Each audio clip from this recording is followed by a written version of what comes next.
True category management. When data lied and the shopper told the truth. The truth every founder eventually learns the hard way. But first, I coined the term true category management to highlight the difference between those who rely on what I call push-button category management, where they hit a button to spit out a canned generic report, and those of us who use creative strategies to build brands and give them an unfair competitive advantage. So why does this matter? Advanced creative strategies found in category management give your brand the edge it deserves. For example, some of my wins include growing brand sales by 215% in 4 years, gaining premium placement and distribution over 1,600 stores for a struggling brand, a key retailer instantly adopting the new assortment and merchandising strategy nationwide, growing their total sales 9%, while other retailers are flat or declining. That strategy dramatically increased shopper foot traffic and market basket sales in the category by leveraging the strength of our brand. The key point is that the same generic charts and graphs your competition use don't drive sales. Being able to tell a compelling story that leverages the strength of your unique shopper is what gives retailer partners predictable profits, a distinct category advantage in their market, and invites new customers into their store. This is how you give your brand an unfair competitive advantage in any economy.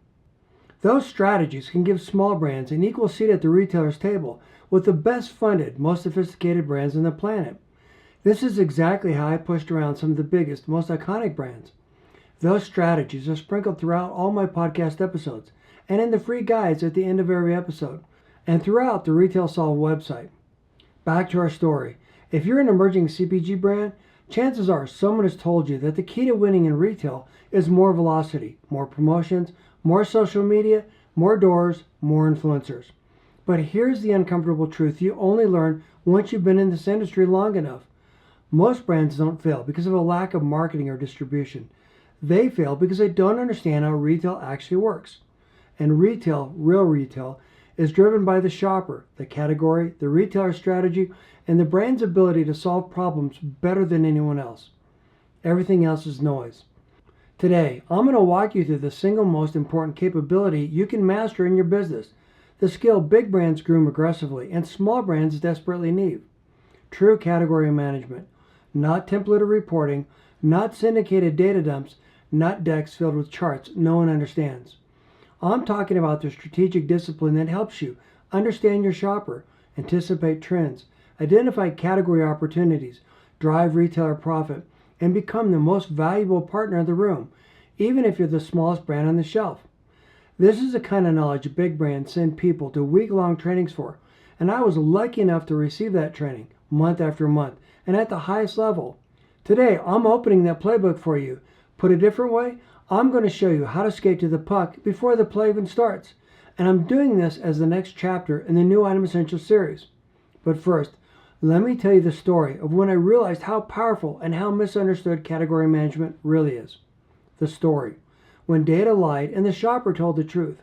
Years ago, early in my category management career, I was working with a major retailer to convince a certain premium brand was underperforming.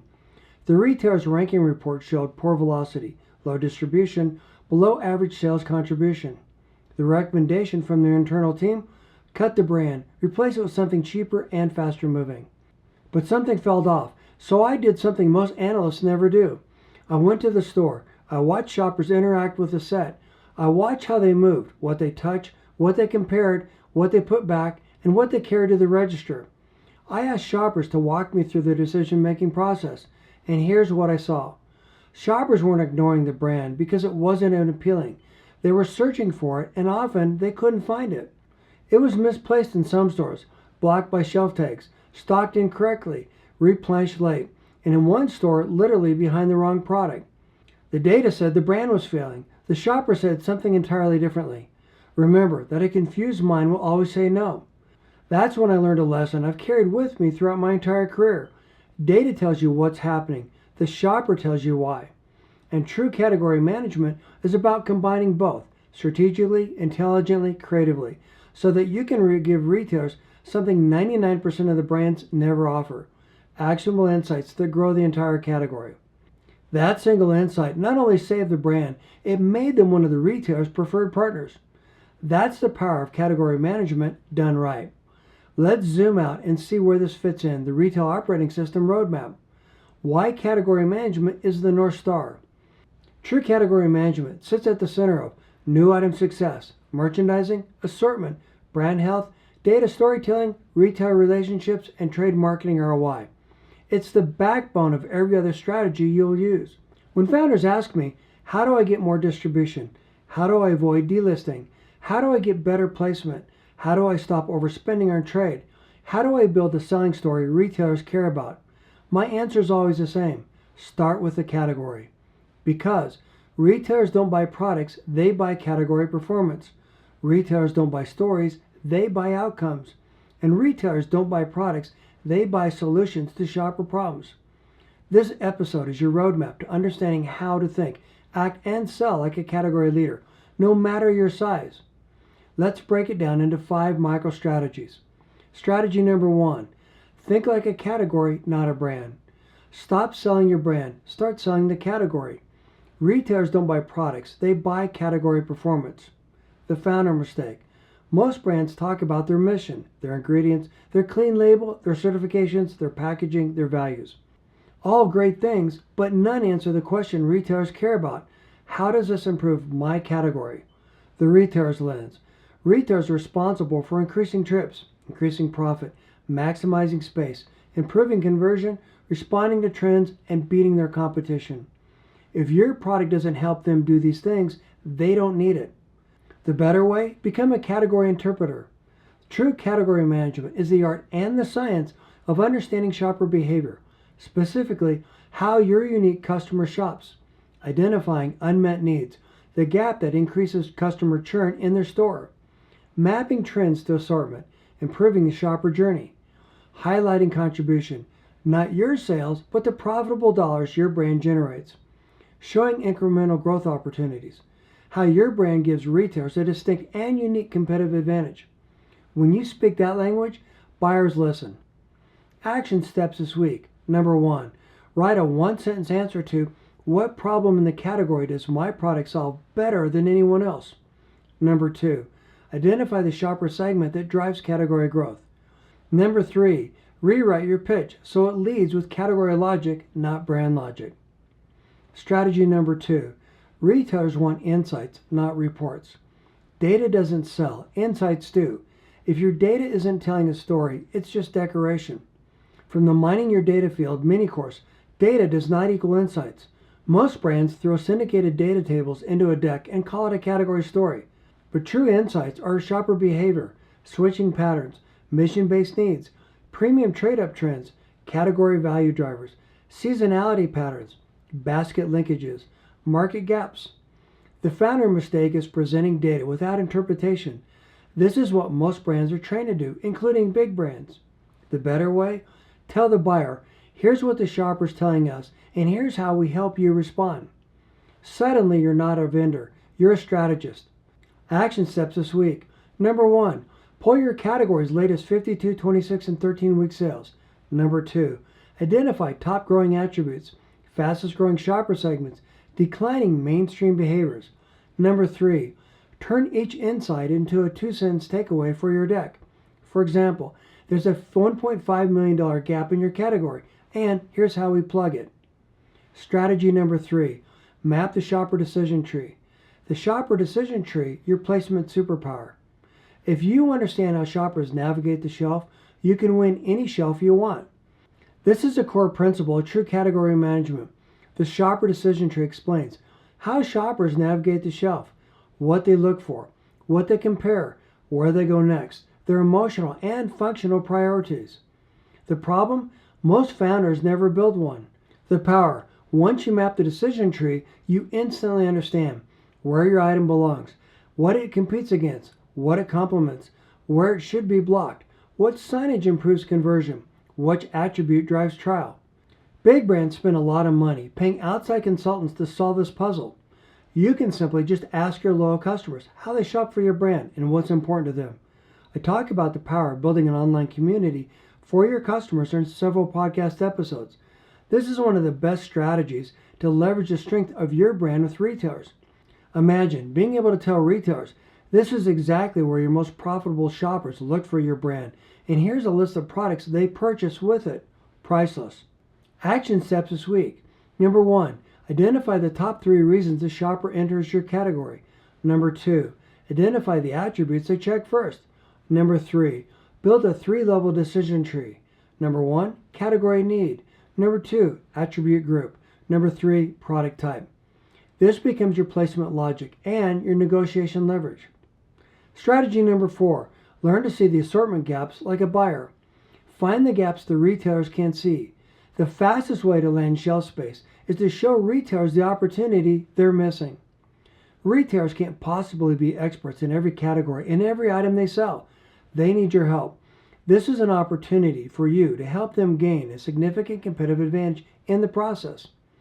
Helping retailers get what they want equals more traffic in their store, a competitive advantage in their market, and a reasonable profit is how you earn their trust and admiration. Savvy retailers might even reward you with incremental opportunities not available to other brands. This is the exact playbook I use when I work with brands. This is how small brands compete head-to-head with better funded, more sophisticated big brands. Retailers don't look at products. They look at patterns. They ask, where's the duplication? Where's the white space?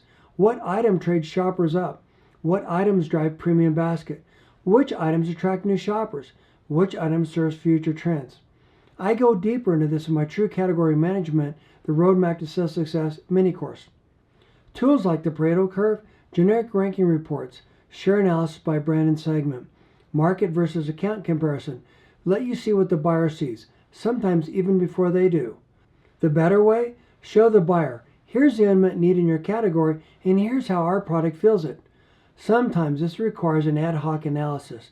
This is where a talented category management expert is worth their weight in gold. That one slide can help you win the shelf. Action steps this week.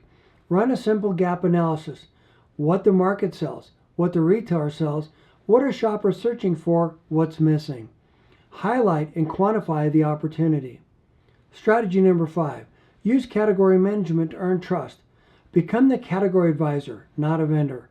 Category management is the fastest way to earn retailers' trust and the shelf.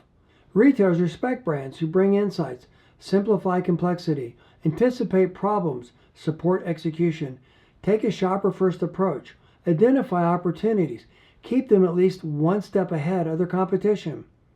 The founder's competitive advantage. You are closer to your shopper than big brands ever will be. This is a big reason why I encourage brands to build an online community and get to know your loyal customers intimately. I go deeper into the power of this strategy and how to set it up on other podcast episodes. The better way. Show the buyer you understand their shoppers, their goals, their limitations, their competition, their operational reality. Solve their problems before you pitch your brand. Then align the strengths of your brand to help them achieve their objectives. Category management turns you into a trusted advisor, not another brand begging for space. Action steps this week. Send your retailer one insight that helps them with no ask attached. This builds reciprocity. The 5 principles of true category management. Number 1, think like a category, not a brand. Number 2, turn data into insights, not reports. Number 3, build a shopper decision tree. Number 4, identify and articulate assortment gaps. Number 5, use category insights to earn trust and partnership. Master these and you'll never walk into a category review or a retailer meeting insecure again. This episode is part of the Retail Operating Series, the system I created to help retailers confidently launch, place, and scale their items at retail, using the same strategic foundations that big brands invest millions in to train their teams on. You can learn more about the foundational building blocks in the New Item Essential Guide at the end of this episode. In upcoming episodes, we'll go deeper into merchandising, assortment strategy, data storytelling, brand health diagnostics, market basket growth, broker performance, landing shelf space, and how all this supports extending your runway. If you found value in this episode, subscribe to the show. Listen to other episodes. You can see the entire library complete with guests at retailsolve.com/podcast. Visit retailsolve.com for more resources. Connect with me on LinkedIn. Share this with a founder who needs a competitive advantage, and download the New Item Essential Guide in the show notes. I'm Dan Lohman, and this is the Bulletproof Your CPG Brand podcast. Together, we're helping mission-driven founders get on more shelves and into the hands of more shoppers who need what you create.